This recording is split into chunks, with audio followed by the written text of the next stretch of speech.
ಕೆಳಗಿಳಿಯುತ್ತಲೇ Siddaramaiah silent. ಪ್ರಪಂಚದಲ್ಲಿ ಮನುಷ್ಯ ತುಂಬಾ ಸಣ್ಣ ಆಸಾಮಿ. ಟಗರು ಪಕ್ಕದಲ್ಲಿಗ ಯಾರೂ ಇಲ್ಲ. ಮನುಷ್ಯ ಸಂಬಂಧ ಬಹಳ ಮುಖ್ಯ. ಅಧಿಕಾರಕ್ಕೋಸ್ಕರ ಸಂಬಂಧಗಳು ಬರೋದಲ್ಲ.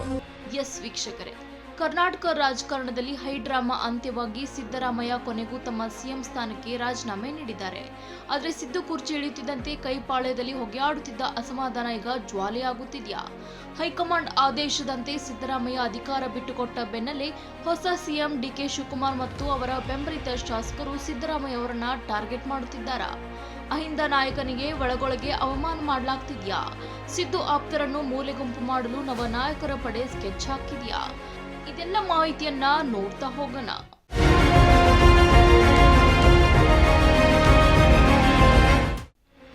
ವೀಕ್ಷಕರೇ, ಈ 3 ವರ್ಷಗಳ ಕಾಲ ನಡೆದ ಸುದೀರ್ಘ ಅಧಿಕಾರ ಹಂಚಿಕೆಯ ಹಗ್ಗ ಜಗ್ಗಾಟಕ್ಕೆ ಸದ್ಯಕ್ಕಂತೂ ತೆರೆ ಬಿದ್ದಿದೆ. ಆದರೆ ಈ ತೆರೆ ಬಿದ್ದ ಬೆನ್ನಲ್ಲೇ ಕಾಂಗ್ರೆಸ್ನಲ್ಲಿ ಹೊಸದೊಂದು ಕೋಲ್ಡ್ ವಾರ್ ಶುರುವಾಗಿದೆ ಎಂಬ ದಟ್ಟ ವದಂತಿಗಳು ಹರಿದಾಡುತ್ತಿವೆ. ಸಿದ್ದರಾಮಯ್ಯ ಅವರು ಗೌರವಯುತವಾಗಿ ರಾಜೀನಾಮೆ ನೀಡಿದರೂ ಹೊಸದಾಗಿ ಪೀಠಕ್ಕೇರಿದ ಡಿಕೆ ಶಿವಕುಮಾರ್ ಬಣ ಮತ್ತು ಒಕ್ಕಲಿಗ ಸಮುದಾಯದ ಪ್ರಭಾವಿ ಶಾಸಕರು ಸಿದ್ದರಾಮಯ್ಯ ಅವರ ಪ್ರಭಾವವನ್ನು ಸಂಪೂರ್ಣವಾಗಿ ಕುಗ್ಗಿಸಲು ತೆರೆಮರೆಯಲ್ಲಿ ಕಸರತ್ತು ನಡೆಸುತ್ತಿದ್ದಾರೆ ಎಂಬ ಆತಂಕ ಸಿದ್ದು ಅಭಿಮಾನಿಗಳಲ್ಲಿ ಮನೆ ಮಾಡಿದೆ. ಅಷ್ಟಕ್ಕೂ ರಾಜಕೀಯದಲ್ಲಿ ಇದೆಲ್ಲ ಕಾಮನ್ ಅಂತ ಸುಮ್ಮನಿರಬಹುದಾಗಿತ್ತು. ಆದರೆ ಸೋಷಿಯಲ್ ಮೀಡಿಯಾದಲ್ಲಿ ಹರಿದಾಡುತ್ತಿರುವ ಒಂದೇ ಒಂದು ವಿಡಿಯೋ ಇದೀಗ ಸಿದ್ದರಾಮಯ್ಯ ಏಕಾಂಗಿ ಪಯಣ ಬೂದಿ ಮುಚ್ಚಿದ ಕೆಂಡದಂತಾಗಿದೆ.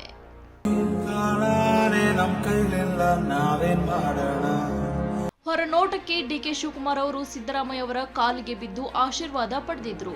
ಆದರೆ ಒಳಗಿನ ರಾಜಕೀಯವೇ ಬೇರೆ ಇದೆ. ಸಿದ್ದರಾಮಯ್ಯ ಇನ್ನು 2028ರ ವಿಧಾನಸಭಾ ಚುನಾವಣೆಯವರೆಗೂ ಸಕ್ರಿಯವಾಗಿ ಇರಲು ನಿರ್ಧರಿಸಿರುವುದು ಹೊಸ ಸಿಎಂ ಬಣಕ್ಕೆ ಪರ್ಯಾಯ ಅಧಿಕಾರ ಕೇಂದ್ರದ ಭೀತಿ ಮೂಡಿಸಿದೆ. ಇದೇ ಕಾರಣಕ್ಕೆ ಸಿದ್ದರಾಮಯ್ಯ ಅವರ ಲೆಗಸಿಯನ್ನ ಕೊನೆಗಾಣಿಸಲು ಹಾಗೂ ಅವರ ಆಡಳಿತಾವಧಿಯ ನಿರ್ಧಾರಗಳನ್ನು ಮರುಪರಿಶೀಲಿಸಲು ಕೆಲವು ಶಾಸಕರು ತೆರೆಮರೆಯ ಸಭೆಗಳನ್ನು ನಡೆಸುತ್ತಿದ್ದಾರೆ ಎನ್ನಲಾಗ್ತಿದೆ.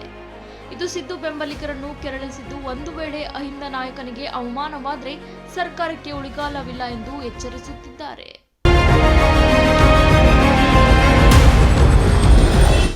ಐದು ದಶಕಗಳ ಸುದೀರ್ಘ ರಾಜಕೀಯ ಇತಿಹಾಸ, 2 ಬಾರಿ ಪೂರ್ಣ ಪ್ರಮಾಣದ ಮುಖ್ಯಮಂತ್ರಿ, ರಾಜ್ಯ ರಾಜಕಾರಣದ ಅತ್ಯಂತ ಪ್ರಭಾವಿ ಮಾಸ್ ಲೀಡರ್ ಸಿದ್ದರಾಮಯ್ಯ ಈಗ ಕೇವಲ ಶಾಸಕ. ಹೈಕಮಾಂಡ್ ಸೂಚನೆಯಂತೆ ಡಿಕೆ ಶಿವಕುಮಾರ್ ಅವರಿಗೆ ಅಧಿಕಾರ ಹಸ್ತಾಂತರಿಸಲು ರಾಜೀನಾಮೆ ನೀಡಿರುವ ಸಿದ್ದರಾಮಯ್ಯ ಸದ್ಯ ರಾಜಕೀಯವಾಗಿ ಬಂಟಿಯಾಗಿದ್ದಾರೆ ಎಂಬ ಚರ್ಚೆ ಶುರುವಾಗಿದೆ.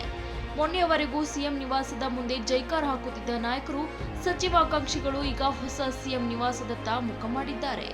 ಅಧಿಕಾರ ಇದ್ದಾಗ ಸುತ್ತುವರಿಯುವ ರಾಜಕೀಯ ಸ್ನೇಹಿತರು ಅಧಿಕಾರ ಹೋದಾಗ ದೂರ ಸರಿಯುತ್ತಾರೆ ಎಂಬ ಹಳೆ ಸತ್ಯ ಈಗ ಸಿದ್ದರಾಮಯ್ಯ ಅವರ ಸುತ್ತಲೂ ಕಾಣಿಸುತ್ತಿದೆ. ನಾನು ಅಧಿಕಾರ ಹಾಗೂ ಹಣದ ಬೆನ್ನತ್ತಿದವನಲ್ಲ, ಅಕಸ್ಮಾತ್ತಾಗಿ ರಾಜಕಾರಣಕ್ಕೆ ಬಂದವನೆಂದು ಸಿದ್ದರಾಮಯ್ಯ ಭಾವುಕರಾಗಿ ನುಡಿದಿದ್ರು.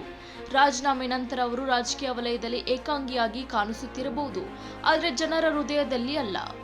ಡಾಕ್ಟರ್ ರಾಜ್ಕುಮಾರ್ ಅವರಂತೆ ಜನರನ್ನು ಅಭಿಮಾನಿ ದೇವರುಗಳೆಂದು ಕರೆದ ಸಿದ್ದರಾಮಯ್ಯ ಅವರ ಬೆನ್ನಿಗೆ ಅಹಿಂದ ವರ್ಗದ ಕೋಟ್ಯಾಂತರ ಜನರಿದ್ದಾರೆ. ಅಧಿಕಾರ ಇಲ್ಲದಿದ್ರೂ ಸಿದ್ದರಾಮಯ್ಯ ಗರ್ಜಿಸುವ ಸಿಂಹವೇ. ಸದ್ಯಕ್ಕೆ ಅವರು ವಿಶ್ರಾಂತಿಯ ಮೌನಕ್ಕೆ ಶರಣಾಗಿದ್ದಾರೆ ಅಷ್ಟೇ. ಇದು ಅವರ ಅಂತ್ಯವಲ್ಲ. ಮನುಷ್ಯತ್ವದ ಸಂಬಂಧ ಇದೆಯಲ್ಲ, ಅದು ಬಹಳ ಮುಖ್ಯ. ರಾಜೀನಾಮೆ ನೀಡಿದ ನಂತರ ಸಿದ್ದರಾಮಯ್ಯ ದೆಹಲಿಗೆ ಹೋಗಿ ಹೈಕಮಾಂಡ್ ಭೇಟಿಯಾಗಿ ಬಂದಿದ್ದಾರೆ.